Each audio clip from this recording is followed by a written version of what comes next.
Hi అండి. Welcome to Mahesh Vasavi channel. ముందుగా మనకైతే మీ అందరికీ కార్తీక మాసం సందర్భంగా అందరికీ కార్తీక మాసం లాస్ట్ వారం శుభాకాంక్షలండి. సో చూడండి, శివపార్వతుల కళ్యాణం అయితే అంగరంగ వైభవంగా శ్రీ శ్రీ నాగేంద్ర స్వామి వారి గుళ్ళో అయితే జరిగిందనమాట. సో ప్రత్యేకత ఏంటి అంటారా? చూడండి, పుట్ట ఎంత అందంగా అంటే అంత అందంగా ఉందన్నమాట. నాకైతే చాలా బాగా నచ్చింది. వెంటనే వీడియో చేసేయాలి, యూట్యూబ్లో పెట్టేస్తే మీ అందరూ చూసేయాలని చెప్పేసి వీడియో అయితే చేయడం స్టార్ట్ చేస్తాను అనమాట. చాలా అంటే చాలా బాగుందండి. సో తామర పువ్వులతో అలంకరించినాకైతే ఇంకా సూపర్బ్గా అనిపించింది అనమాట. సో చాలా బాగా కళ్యాణం అయితే జరిగిందనమాట. పిన్ని వాళ్ళు ఈరోజైతే పీటల మీద కూర్చున్నారని చెప్పేసి కళ్యాణానికి అయితే అటెండ్ అయ్యానండి. ఇక్కడైతే కనుక కళ్యాణం అయితే కనుక చాలా బాగా జరిగింది. అండ్ వచ్చేసి టెంపుల్ కూడా చాలా అంటే చాలా బాగుందండి. శివుడిని చూడడానికి 2 కళ్ళు సరిపోలేదనుకోండి. అండ్ అలాగే పుట్టలో ఉన్న నాగేంద్ర స్వామిని చూడడానికి కూడా అంతే అనమాట. సో చూడండి, శివ కళ్యాణానికి అయితే మనకి కలశం ఇవన్నీ పెట్టేశారు కదా.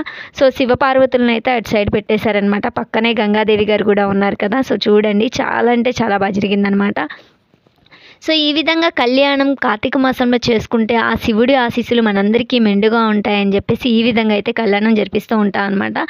ఎందుకంటే ఈ కార్తీక మాసంలో శివుడిని 3 విధాలుగా కొలుస్తామండి. మనం వచ్చేసి బ్రహ్మ, విష్ణు, మహేశ్వరుల్ని 3 విధాలుగా కొలుస్తాం అనమాట.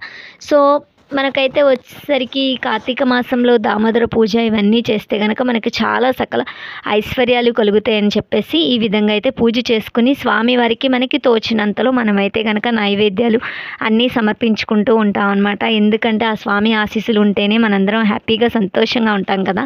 సో ఈ విధంగా అయితే కళ్యాణానికి అయితే అన్నీ సిద్ధం చేసేసారనమాట. సో ఫైనల్లీ స్వామివారికి అయితే చాలా అంటే చాలా బాగా అండి. ఎందుకంటే నేను కొన్ని షూట్స్ మిస్ అయ్యాను, కొన్ని క్లిప్స్ కూడా పెట్టలేదనమాట. ఎందుకంటే అన్ని పర్సన్స్ కనిపిస్తే అది వ్యాలిడ్ అవ్వదని చెప్పేసి నేనైతే పెట్టలేదు. సో ఈ విధంగా అయితే స్వామివారి కళ్యాణం అయితే మీరు కూడా చూస్తారని చెప్పేసి అభిషేకం కూడా చూపించాలి అనుకున్నాను. బట్ అది చేసేటప్పుడు నా కాన్సన్ట్రేషన్ ఇంకా దేవుడి మీదకి వెళ్ళిపోయింది. సో అందుకని చెప్పేసి అభిషేకం అయితే చూపించలేదన్నమాట. సో ఈ విధంగా స్వామివారికి తలంబ్రాలు పోయడం ఇవన్నీ అయితే మీకు చూపించడం జరిగింది. సో ఎంత చక్కగా స్వామివారి కళ్యాణం సూపర్గా జరిగిందనమాట. స్వామివారి ఆశీస్సులు మనందరికీ ఉండాలని కోరుకుంటున్నాను.